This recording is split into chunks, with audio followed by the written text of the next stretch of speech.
What's up, everybody? My name is Mike Brown, aka Review King MB, and I just got done rewatching a film that I used to watch so many times as a child. Very nostalgic, I'm not gonna lie, watching it. This is Mars Attacks! Mars Attacks was a 1996 film that I believe is a parody of Independence Day. I say I believe, like I'm not quite sure, even though some people are probably saying obviously that's what it is. It's because when I was a kid, I just thought it was its own movie. I watched it as its own movie. I didn't even think or probably knew what parody and whatnot was. This is directed by Tim Burton, and the plot. The plot is an alien invasion happens. That's it! You're following all these characters, different types of characters, running around and dealing with the chaos as these very memorable Martians show up and cause as much mayhem and destruction as they can. I really enjoy this movie. I do. I fully understand. I fully recognize if other people find it to be silly, over the top, dumb in some cases. Look, I get it. I do. I have fun with this movie, though. I do. There's something about it, something about seeing all of these very famous actors playing these bit parts and playing all of these certain characters that they play. Like, let's just start at the top. Jack Nicholson plays the president. So, how can you really go wrong with that? It's Jack freaking Nicholson. Not only does he give a good performance as the president, hell, he gives a speech near the end of this movie talking to the head of the Martians that is probably the second best president speech in a movie, just behind Bill Pullman.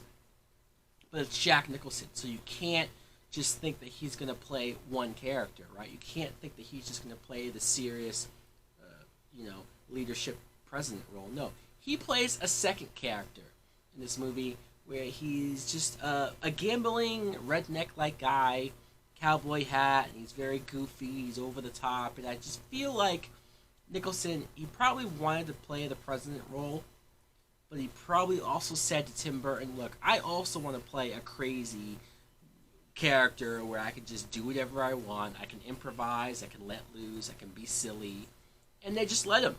Because that second character, this redneck guy, isn't important to the plot at all. You could have taken his character out and it wouldn't make a difference. Other than you get some cool scenes of Jack Nicholson acting the way that he acts. Other people, Glenn Close plays the president's first lady, his wife. Natalie Portman, who I completely, since it's been so many years since I've seen this movie, I did not realize that was Natalie Portman playing his daughter. That was fairly amusing. Martin Short is like the secretary advisor to the president, and I guess he has a weakness for women. There's the one scene where he takes the woman, who is very weird and creepy. He takes her into the White House. He's clearly trying to have some fun with her. The sequence that plays out there, I remember being a kid and that scene terrifying me because I knew what was coming. Even when I had seen it so many times, I knew that something bad was going to happen to poor Martin Short. Michael J. Fox plays like a news reporter who is covering this event, and his girlfriend is played by Sarah Jessica Parker. She's also like an entertainment reporter or interviewer on another station, so the two of them are like fighting over guests, and you get this kind of sort of love triangle maybe with her and Pierce Brosnan, who's a scientist who has the facts on these Martians and how they're going to go about it. I felt so bad for Michael J. Fox. Here's a guy who not only misses out on one of the biggest interviews with Pierce Brosnan, but then you see that when the first attack happens and the aliens are, the Martians are pissed because of a freaking dove that dumb hippie let out, and it caused World War III, essentially, universe. You see that in this chaos, he sees Sarah Jessica Parker. She's in trouble. She's in danger. She just fell off of the car, and he runs through the battlefield. He's risking his life. He's getting explosions everywhere. There's bodies everywhere. And he falls on the ground. He crawls over to her. He grabs her hand to protect her. And then he dies. I know this is spoilers, and I know I probably shouldn't have talked about it, but I had to. Michael J. Fox, here, like when I was a kid, I knew Back to the Future. I knew him, Teen Wolf. Like, that was a big deal to me to see him die in the way that he does in this movie. It hurt.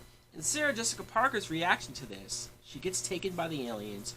They do some weird, funky shit with her, taking her head off, putting it on a dog's body, weird ass experiments.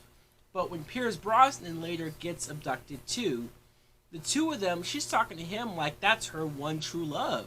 Like Michael J. Fox never existed. Like that relationship never existed. I feel so bad and still do for poor Michael J. Fox. I know it's a comedy. I know it's a spoof. I know I'm making a big deal out of nothing. But when I watch it, I feel bad. I can't help it. It's just how I feel.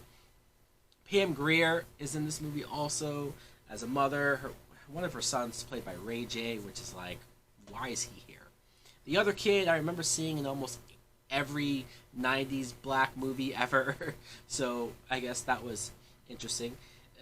Danny DeVito pops up in Vegas, and he's this swindler, and of course he's excited to just really be there. I guess I can't blame him. Tom Jones is here. Why? I don't know. To play that one song that everybody knows from, and I only know from The Fresh Prince. Like, that song can get a little grating, but people like it, so what are you going to do?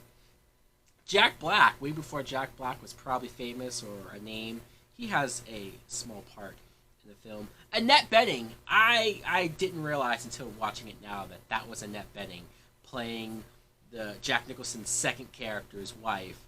And she has a big part in this movie, actually. She, at first, is very spiritual, and she's welcoming to the aliens, but of course, when they kill everyone, she just wants to get the hell out of there. I guess I can't blame her. Let's talk about these aliens, these Martians. They look freaky as hell. I know that it's 1996, and so I know that they do rely heavily on CGI, and yeah, there are a lot of shots where the aliens do look CGI, and they look a little fake, but I think for the time, it's actually not that bad. For the time, it probably should have looked a lot worse than it could have. And I think they also get away with the aliens looking the way that they do because it is parody, it is comedy, it is a silly humor for what it is. The aliens acting the way that they act, especially in their ships, and they're being goofy and evil. Something that I can't get out of my head, especially whenever they kill people with those blasters, those guns, and it turns everybody into skeletons. That freaked me the hell out as a child. I mean, even still watching it now, I'm like, man, that's pretty brutal for a rated R comedy film. You know, you're seeing some characters, some big actors, a lot of people turning into, skeletons and skulls, and it's intense. I know. Maybe I'm just remembering how it felt to be a child watching this and how crazy this was. But I still enjoyed it, rewatching it all these years later. I had fun with it. I think it's silly, fun. I know it's not serious. I know it's not maybe everybody's cup of tea, but hell, what can I say? I can't pretend like I don't like it. I like this movie. So guys, let me know in the comments below, what do you think of Mars Attacks? Do you like it too? Do you have fun with it? Thanks for watching. Like, comment, subscribe. Later!